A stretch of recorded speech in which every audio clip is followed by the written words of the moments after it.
오히려 단기 국채가 더 확실한 게임이 될 거다라는 말씀 좀 드릴게요. 그래서 단기 국채를 가지고 투자 고민을 여러분 하시라는 뜻입니다. 그리고 제 생각을 지금 이 매니저들 의견에도 상당 부분 반영이 되어 있죠.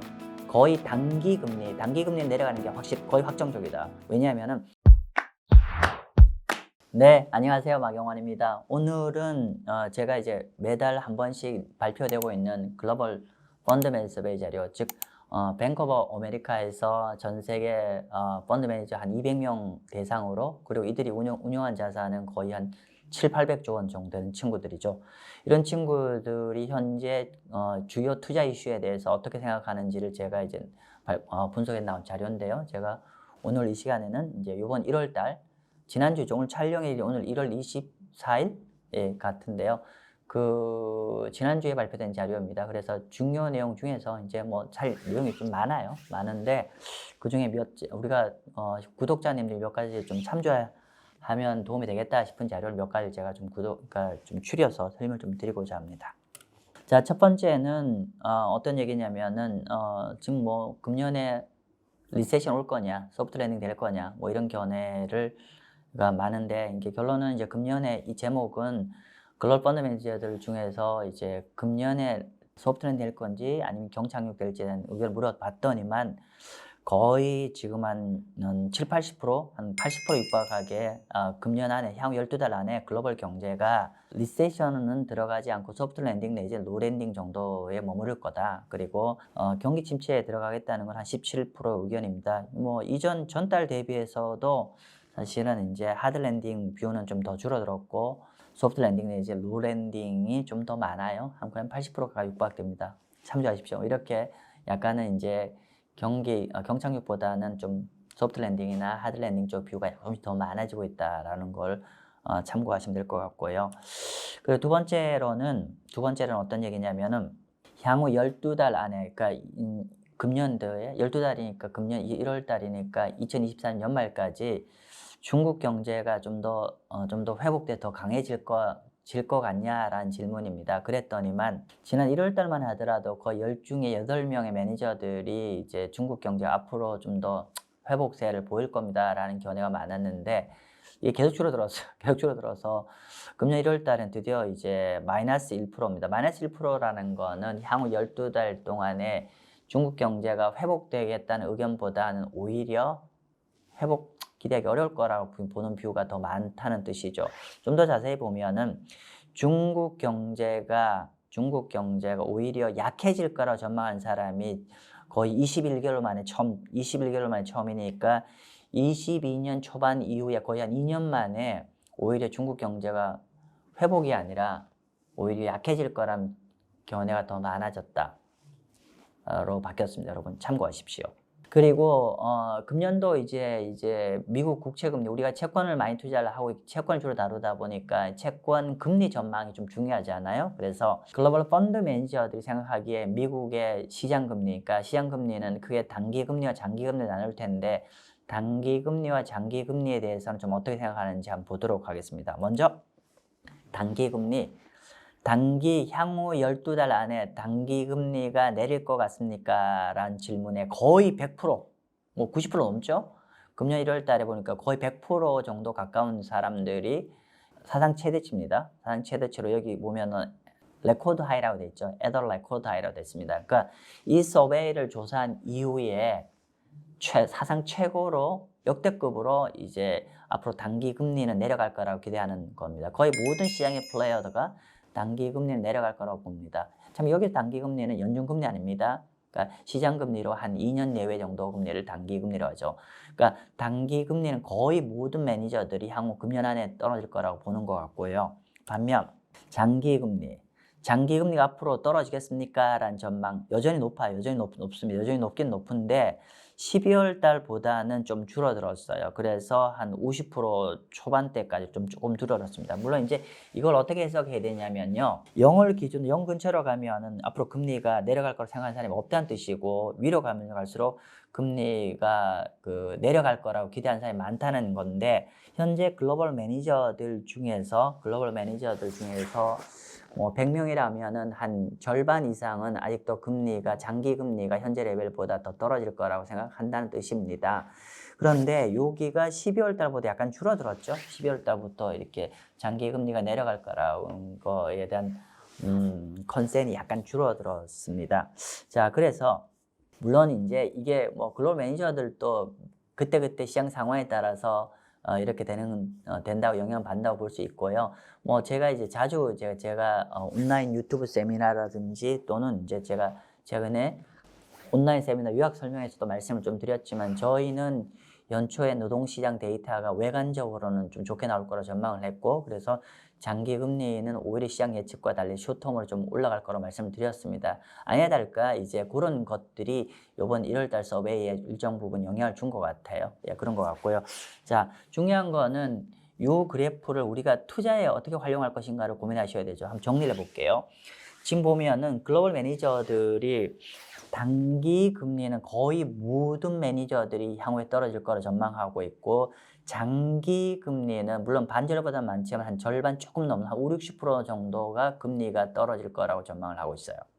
이거를 얘기를 하면 기억나시나요? 제가 Time to Bet on 스티프너라고 유튜브 커뮤니티, 제가 유튜브 커뮤니티 글 올리고 있어요. 그래서 유튜브 커뮤니티에 글 올렸더니만 이제 제가 드리고자 하는 의도를 좀 정확히 캐치를 못 하시는 분이 좀 많으신 것 같아요.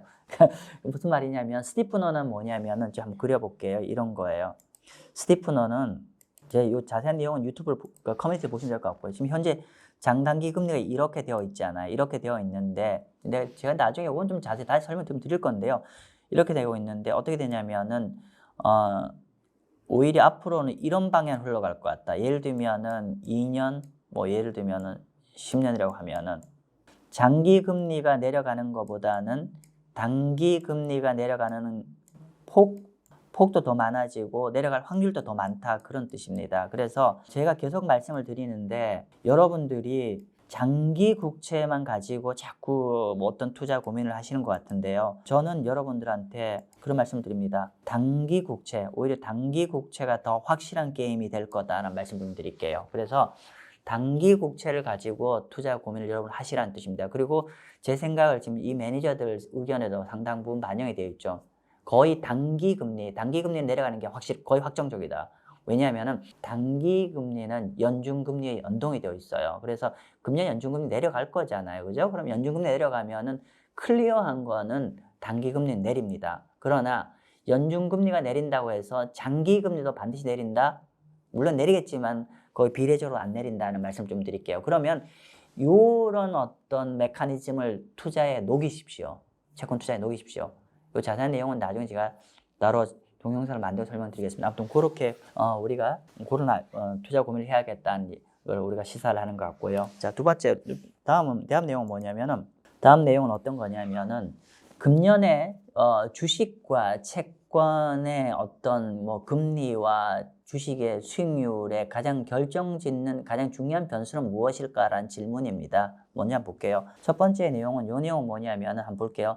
금년에 이게 주로 미국 주식이겠죠. 글로벌 매니저라지만 거의 다 미국 중심으로 돌아가니까요. 그러니까 미국 금년에 주식의 성과를 결정짓는 가장 큰 변수는 무엇일 건가라는 질문에 10 중에 5, 50%는 연준 금리 정책이 제일 중요할 것 같다. 연준 금리 정책이 주식의 퍼포먼스를 결정 지을 것 같다. 그런 말씀을 좀 드리는 거고요. 두 번째로는 기업의 어닝, 당연하겠죠? 뭐 주식이라는 게 기업에 투자하는 거니까 기업의 어닝이 어떻게 흘러갈 건지란 얘기고, 세 번째는 뭐 리퀴디티인데 제가 요거 조금 설명을 좀 드릴게요. 자, 그러면 금년에 글로벌 주식의 성패를 좌우하는 게 연준 금리 정책을 어떻게 되냐에 따라서 영향을 받는다는 뜻인데, 물론 당연히 이론적으로 얘기를 하면 연준 금리 인하는 주식의 굿뉴스입니다. 굿뉴스인데, 그런데 이거가 그럼 결론은 어떻게 되냐면 연준 금리가 여러분 보셔야 돼, 주식 투자하시는 분 보셔야 될 게 뭐냐면 연준 금리 인하가 언제 될 건지 타이밍에 따라 다르다는 거죠. 상반기 할지 아니면 금년 중후반기 할지에 따라서 주식에 대한 영향이 달라질 거고요. 두 번째로 금리 인하의 페이스, 그러니까 금리 인하가 시작이 된다고 하더라도 좀 빠른 속도로 축축 떨어질지 아니면은 표현하겠습니다. 뭐 야금야금 떨어질지 이런 거에 따라서 결국 주식 시장의 성과가 좌우가 될 겁니다. 그래서 부분 우리가 연준 금리 정책 앞으로 어떻게 될지에 대한 것들이 굉장히 중요한 주식의 변수인데 요 부분은 제가 조만간에 한번 좀 다시 한번 자세히 좀 다루도록 하겠습니다. 자, 그리고 요거는 어떤 얘기냐면은 방금 주식 얘기했잖아요. 채권 쪽으로 한번 건너가 볼게요. 채권 금리의 가장 중요한 변수는 무엇일까라는 얘기입니다. 지금 여기도 마찬가지로 와우, 더 크네요. 채권은 연준의 정책이 그 시장 금리에 영향을 미치는 변수가 무려 거의 68%, 거의 70%다. 연준 금리 정책이 제일 중요하다. 채권에도 오히려 주식보다 더 크네요. 그렇게 보고요. 아까 이제 주식에서 넘버 2로 중요한 거는 뭐냐면 기업들의 어닝이라고 했잖아요. 기업 어닝이라는 게 알고는 뭐 경기 침체 여부죠. 그런 것 동이 달린 거고. 반면 채권 시장에서 연준 다음으로 중요한 거는 글로벌 성장률. 그렇죠. 글로벌 성장률. 자, 여기서 우리가 좀 힌트를 잡을 수 있어요. 뭐냐면은 그리고 넘버 3는 미국의 연준 정책, 뭐 이렇게 돼, 재정 정책 이렇게 되는데 지금 보면 어떻게 되냐면 상대적으로 우리가 펀드 매니저를 생각하기에 그 상대적으로 기본적으로 다 연준이 금년에 주식 채권 모두 다 가장 중요한 변수이고 그리고 좀 더 구체적으로 본다고 하면은 주식 같은 경우는 개별 기업들이 어닝이 어떻게 되는지가 좀 더 두 번 중요한 변수인데 반면에 채권 같은 경우는 연준이 그러니까 이점 주식보다 더 중요할 뿐만 아니라 글로벌 성장률이 굉장히 중요하다는 거죠. 즉 이렇게 되면 어떻게 되냐면은 아무래도 주식은 좀 개별 기업 마이크로한 쪽에 조금 더 중요한 변수가 있는 반면에 채권은 확연히 매크로 투자. 제가 계속 말씀드리는데 채권 투자는 매크로 투자라고 말씀드렸잖아요. 아니나 다를까 보면 이게 다 매크로 변수잖아요. 자, 금리 떨어지는 거에 뭐가 중요해요? 70% 정도는 연준 금리 중요하고 두 번째는 글로벌 성장률이 한 15% 중요하다고 보고 세 번째는 미국의 재정 정책 이런 변수를 보는 거잖아요. 그러면 자, 우리가 채권을 투자한다는 거는 주식처럼 상대적으로 매크로보다는 약간은 좀 마이크로한 변수도 좀 중요하지만은 채권은 매크로 변수가 압도적으로 중요하다. 따라서 여러분들 우리가 매크로 분석에 우리가 채권 투자를 잘 하려고 하면 매크로 분석이 굉장히 정통해야 된다는 얘기가 되겠죠. 아무튼 원래 연준을 필두로 한 우리의 매크로 변수 한번 유심히 한번 보도록 하겠습니다.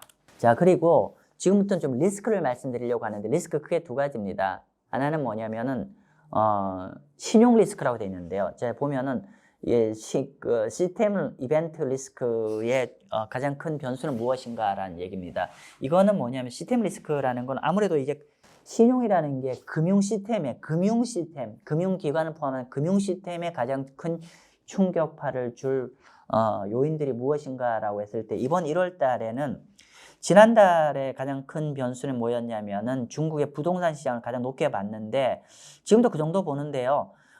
지난달과 달리 좀 변수가 좀 리스크가 가장 1등이 좀 바뀌었어요. 뭐냐면 미국의 섀도우 뱅킹 부분이 좀 계속 약간 리스크가 커지네요.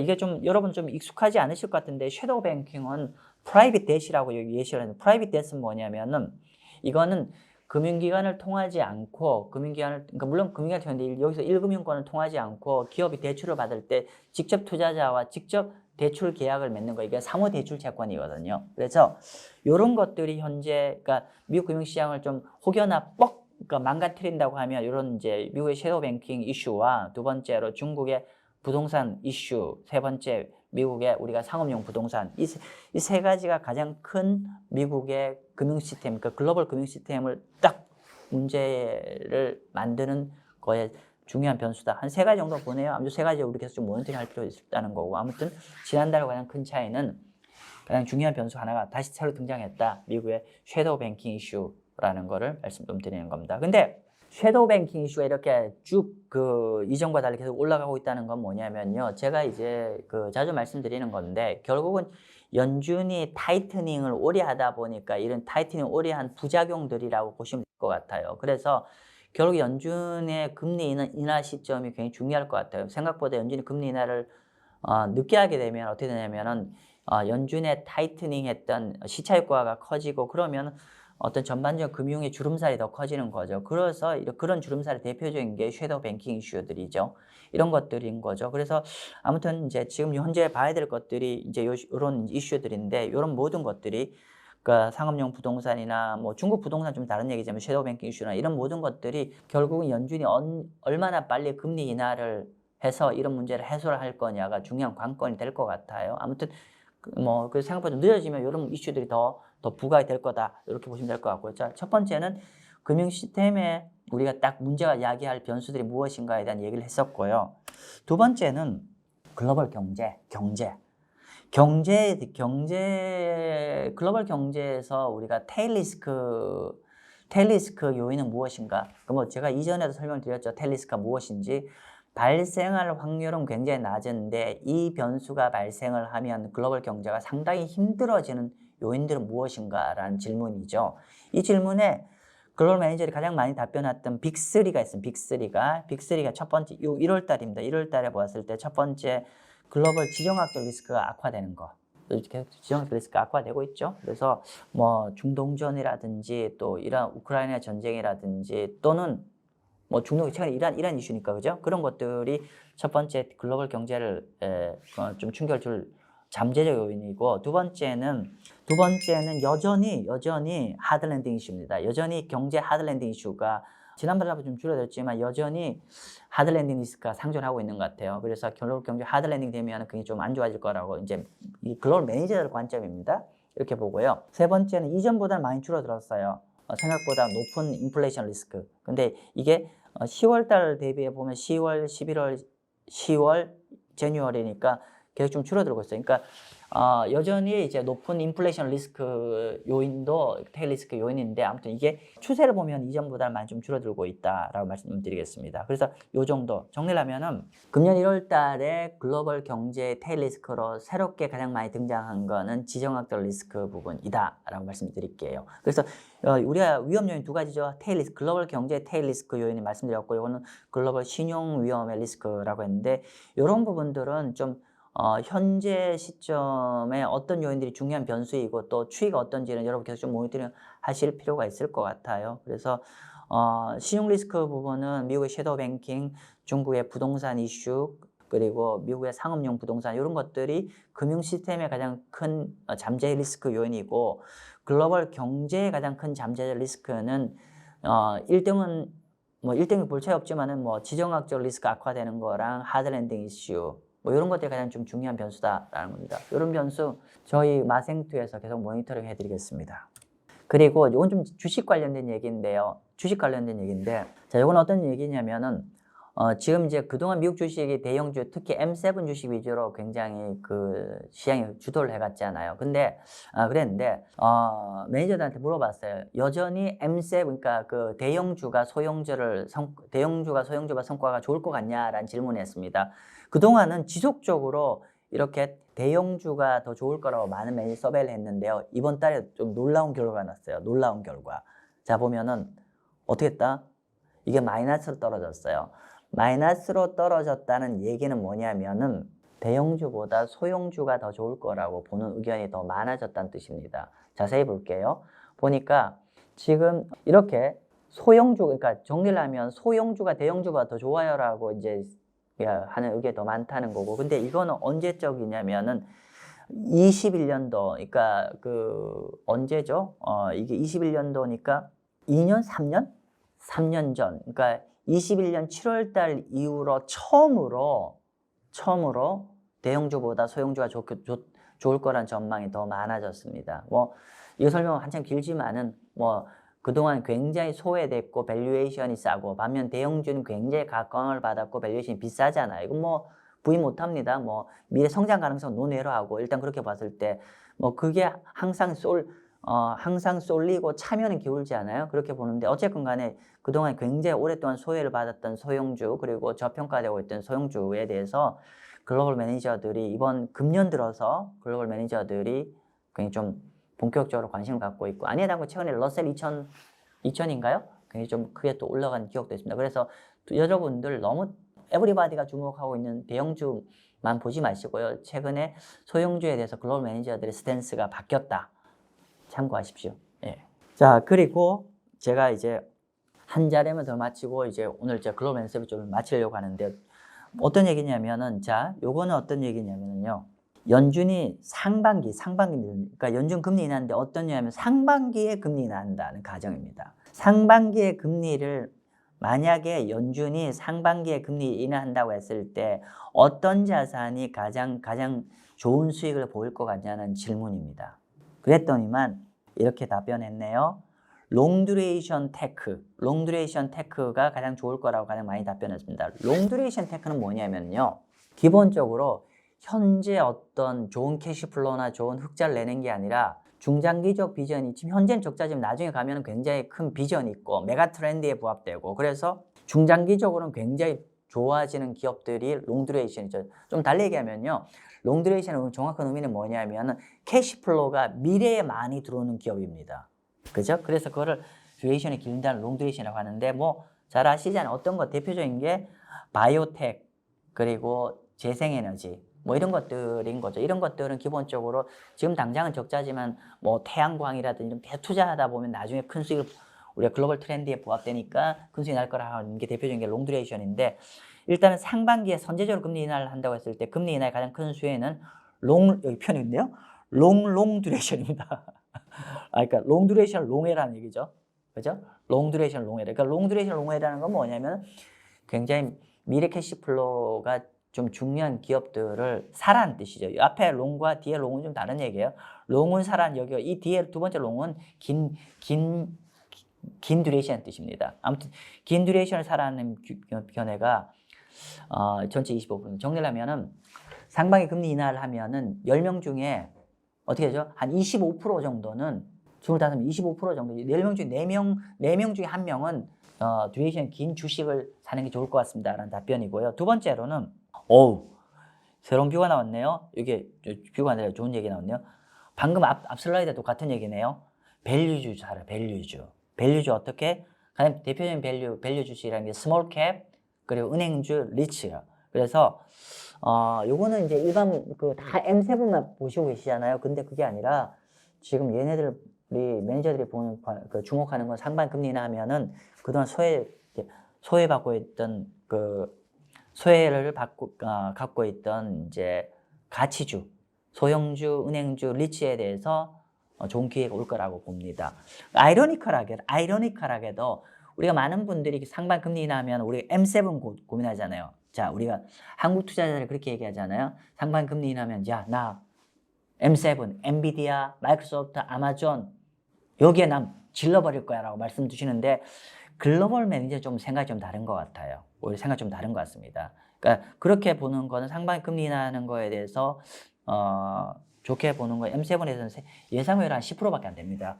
오히려 어떤 거냐면은 롱 듀레이션 테크 주식이라든지 또 그동안 소외해봤던 가치주에 대해서 좀 더 글로벌 투자자들은 더 좀 기회를 보는 것 같고요. 물론 이머징 마켓 주식도 좀 좋게 보고요.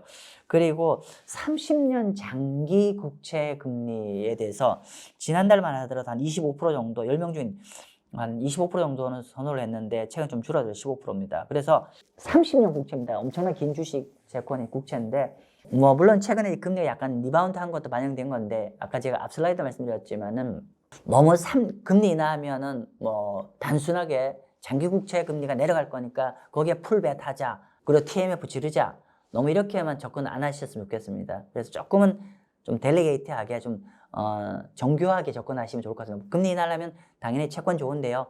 채권을 좋긴 좋은데 어디에 단순하게 듀레이션 긴 거에 몰빵 친다 이 접근을 하는 거는 조금은 글로벌 매니저의 시각과 또 저 개인적으로도 좀 그거는 좀 그렇게 아주 너무 뭐 이게 최고의 접근이라고 저는 생각하지 않습니다. 아무튼 오늘 요 내용 되게 좋은 내용인데 여러분 좀 요 자료는 꼼꼼하게 한번 고민해 보십시오. 무슨 말이냐? 지금 우리 대다수의 투자자들이 연준 금리 인하를 하게 되면 어떻게 채권 같은 경우는 장기채에 몰빵하자 이렇게 생각하시는 것 같고 수혜를 볼 거니까 두 번째 야 그동안 우리 엔비디아나 이런 것들 금리 인하하면 우리 M7 주식 좋지 않겠어? 그래서 M7에 몰빵하자 이런 일반적으로 한국의 리테일 개인 투자자들의 견해와는 글로벌 매니저들이 조금 다른 견해를 갖고 있다. 그죠? 그래서 여러분 꼭 한번 참고하십시오. 네, 마치겠습니다. 감사합니다.